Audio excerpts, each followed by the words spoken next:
What's up, YouTubers? Grant F here again with another great video review for you guys. Has been a while, has been more than 2 or 3 weeks since I've uploaded my last video, which was 300 Rise of an Empire. I do apologize for the long hiatus. I was actually in between jobs, just started a new one, but now I am back to bring you guys another video review. Today we're going to talk about the film Noah, starring Russell Crowe, Jennifer Connelly, Anthony Hopkins, and some other great names, great actors and actresses. This is directed by Darren Aronofsky. He's one of my favorite directors because he's very visually unique, and he shows stories about, tells stories about damaged people and people that have really, bad social problems. And it was interesting that when I found out that he was doing the biblical tale about Noah, it was just so off kilter from what Darren Aronofsky usually does. I mean, this is the same guy that did the film Pi, very strange film, but a very thought-provoking one. Requiem for a Dream, which is one of the most depressing but thought-provoking films I've ever seen, about heroin addicts. Black Swan, The Wrestler. I mean, just films about really The Fountain, about really disturbed individuals that are put in kind of extraordinary situations. Noah kind of follows that same vein, but it's on a much grander scale. If you guys don't know the story about Noah, Noah was, in the Old Testament, a prophet that heard the voice of God, that God told him that the world had become sinful and resentful of him, and he was basically going to smite all those who opposed him and wipe out the world in a one giant flood. And Noah was one of the only people left that was loyal to God, and so he came to Noah and told him that he needs to build an ark and save all the animals, so that the earth could be rebuilt again and reborn again and repopulated again with creatures. Darren Aronofsky, I knew that this was going to be something different and something special because I knew it wasn't just going to be a page for page, word for word adaptation of the biblical text. I knew he was going to do something different with it. But what he ended up doing with it, I did not expect. I grew up in a Christian household. I believe in God. I believe in Jesus. And I find this film offensive because it didn't follow the biblical text? No, not really. I found it more interesting and more thought provoking because when it boils down to it, the stories that were written in the Bible were written thousands of years ago by hundreds of different people, and after thousands of years of taking that text and reinterpreting it over the ages, of course there's going to be things that are going to be left out, omitted. Think people are going to have a different point of view of how they saw the story or how they told the story. And so I knew that Aronofsky was going to do something different and take certain liberties with the story of Noah. And for the most part, the essence, the core idea of the text is there. There is kind of some strange things with the religion cabal kind of being involved. The idea of God not being called God, he's simply referred to as the creator, which I think back then, they probably would have called him that anyway, or at least by his real name, Jehovah, Yahweh. But also, Anthony Hopkins' character, he plays Methuselah, which is Noah's grandfather. He kind of seemed to be divine and had powers that, the creator gave him, which was kind of interesting.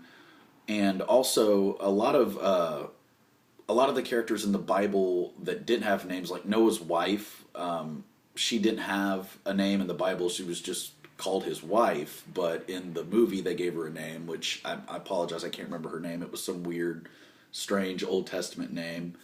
I really liked the addition of Hermione's character in this film. I can't remember the actress's name that played Hermione. I'm sorry, Emma Watson, I believe.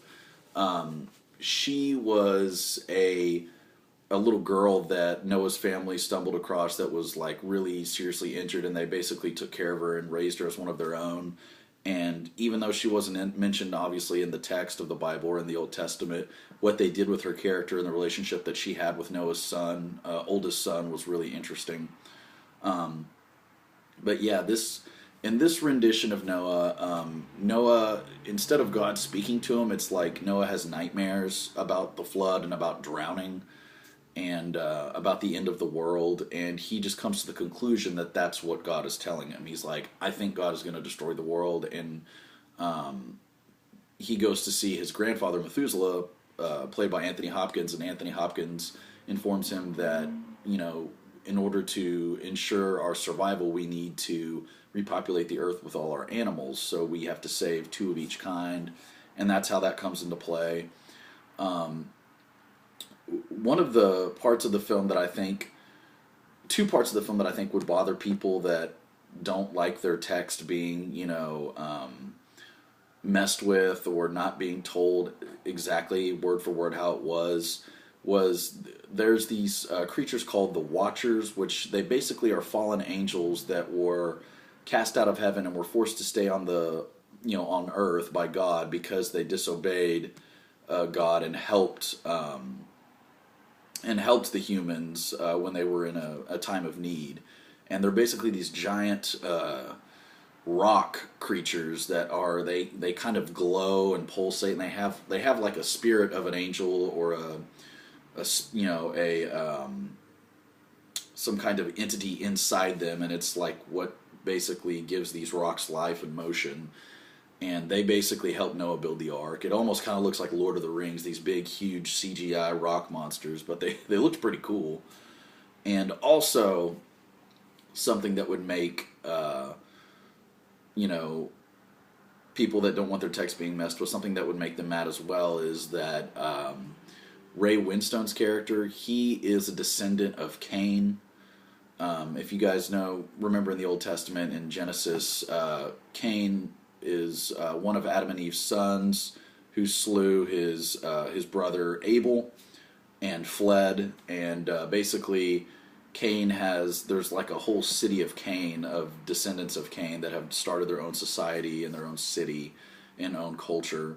And Ray Winstone is a descendant of Cain, and he has opposing views with Noah's view.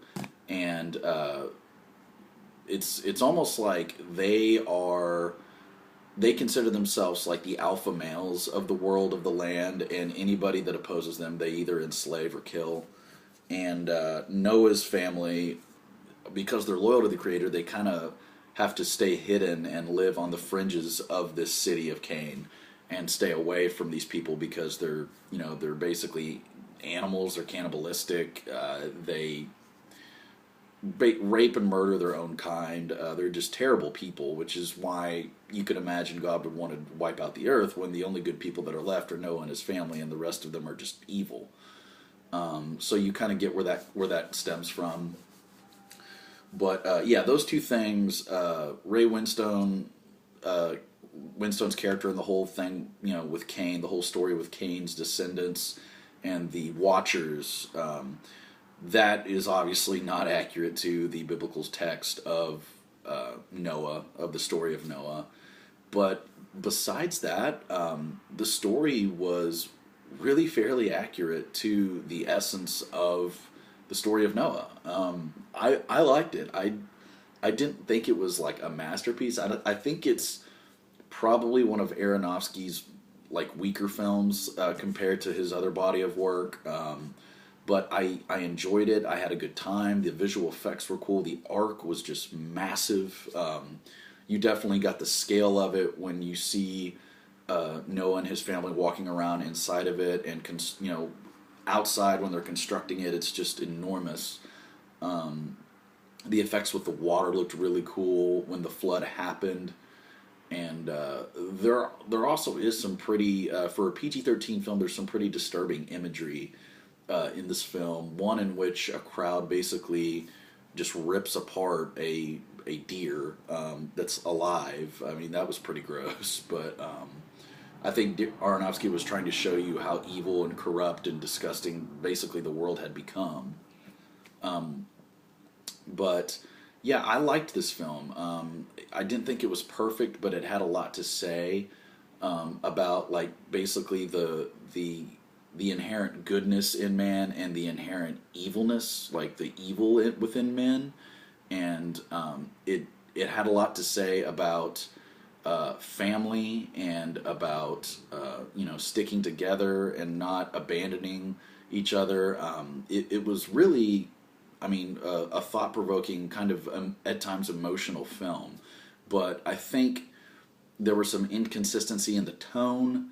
And also, I think it was a little too long. It was like almost 2.5 hours long. I think it probably could have been shaved down to maybe 15 or 20 minutes less than what it was because some scenes kind of dragged. But all in all, I liked Noah. I'd recommend it if you like biblical films. If you're somebody that's into that and you like Darren Aronofsky and Russell Crowe, Jennifer Connelly, Anthony Hopkins, they all gave great performances. Russell Crowe especially was really good as Noah. You really understood where he was coming from, and you felt his struggle, like that he was trying to, prove to everybody that,